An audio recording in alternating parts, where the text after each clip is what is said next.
Kia ora koutou and hello friends, and joining us today on our Wellbeing Bite is Anna Mowat of Real Parents based down in Canterbury, and a number of you will already recognise the beautiful Anna because she is also the original Sparklers,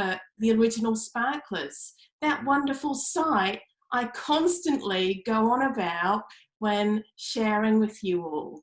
And so I'm just going to briefly hand over to Anna just for her to share a little bit more about herself with us. Oh, thanks, Ara. So yes, I work across the Sparklers initiative, supporting teachers to in turn support their tamariki with wellbeing. And that's now morphed into Sparklers at Home, so that teachers can support whānau with their home learning. And I also work as a part of Real Parents, and we deliver incredible years programs and a number of programs for Ministry of Education and privately. But actually, more importantly, I'm a mum, so I can't always come from that perspective. I've got a 15-year-old, all girls, only two girls, 15-year-old and an 11-year-old and a 5-year-old happy accident. Lovely, lovely, Anna. And it's with that, from that parenting lens, that we're going to just have a conversation today. And what has come up a lot recently in conversations with schools and also with parents is this idea of the transition. How do we support our kids as parents to transition back into the school space, because that will be an option for some of our children. Tell me a bit more about that. It's super tricky, isn't it? Because, you know, as a parent myself, my school did this beautiful thing, or, you know, the schools that are available right now did this beautiful thing of just asking whether or not our children would be back at school, rather than determining whether or not we were essential workers. And I mean, how open and lovely is that? And I said no, that my children would remain at home because I don't see myself as an essential worker, but I was given that option. And so then I kind of think, what's that about for me? And would I want to send my children back to school? Absolutely. They do a much better job of educating my kids than I do. You know, it would mean that I could be more productive at work.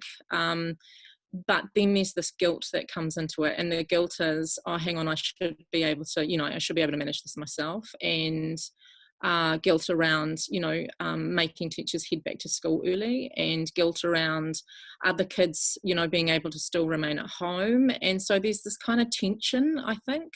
But I think that we do have to really consider that we're all at different places in this as parents. We'll all be feeling a number of things. You know, some of us will have to be sending our kids back to school. And do you know what? Whatever we do is the right thing to do. And, you know, I keep saying that we talk a lot about kindness at this time. And one of the things is being kind to ourselves. If we've got to send our kids to school and that's where they're going to be, it's a great place for them to be. We know that. And we just need to be kind to ourselves and trust that we actually are all in this together. Yeah, absolutely. There's just some wonderful tips being distilled out there. So in regards to, let's just say we have, so this is from your professional role, if we've got children at home who don't have that option, like your wonderful school gave with that open invitation, and they really want to go to school, and so there's this anxiousness, or things are torn at home. Yeah. Can you get into that space a little bit for us? So it is tricky, isn't it? I mean, I was recording because my 5-year-old can't yet write. She does a lot of recording to seesaw to her teacher. And at the end of most of her kind of activities now, she says, "I miss you, Mrs. Long." And it's true, and it's real, and I miss Mrs. Long. but you know, the conversation is, you know, we'll get back to school soon, and won't it be, you know, and have some positive kind of anticipation around that as well, because school is a great place for our kids to be. When they love school, you know, they'll want to be there much more than they do want to be home learning at home. And it's good to keep that, even though we might be feeling a bit concerned about them going back. Yeah, I'm always a big believer in, if we're okay, our kids are okay. Yeah, and that even if we have to pretend sometimes. And just on that personal note, how do you make things okay for your kids? Oh, how do I make things okay? I don't know if I am making things okay for my kids. I'm doing the best I can under the circumstances. They, you know, I try to keep my house, you know, as calm as possible. That means that I rely on screens a bit more than I should.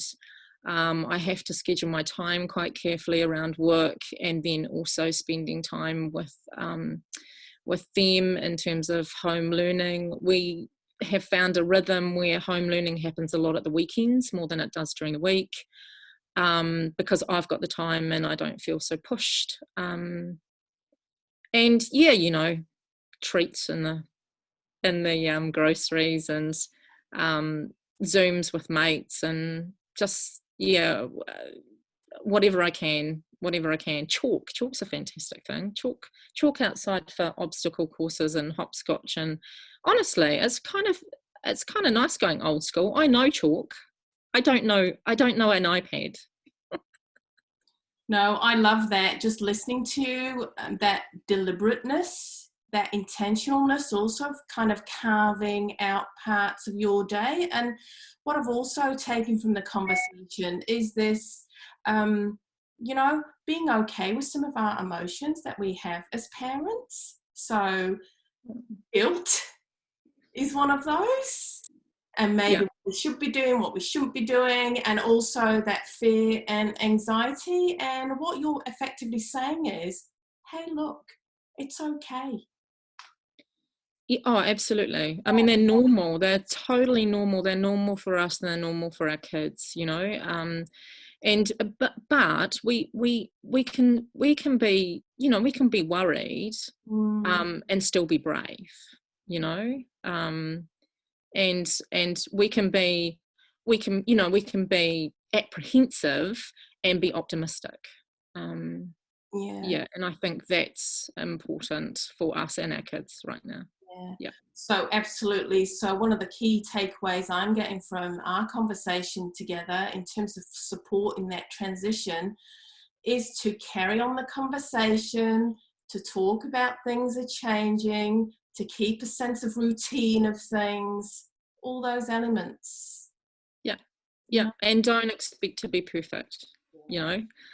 That's, we're all learning in this hugely, like absolutely hugely, and none of us have the answers, the, you know, so we, you know, we do what we can. And yeah, and you know, I'm a big fan of, you know, good enough is good enough. Yeah. Yeah, absolutely. And on good enough is good enough. That's a beautiful place to end. So thanks so much, Anna. Thank you for your time, because I know you're incredibly busy.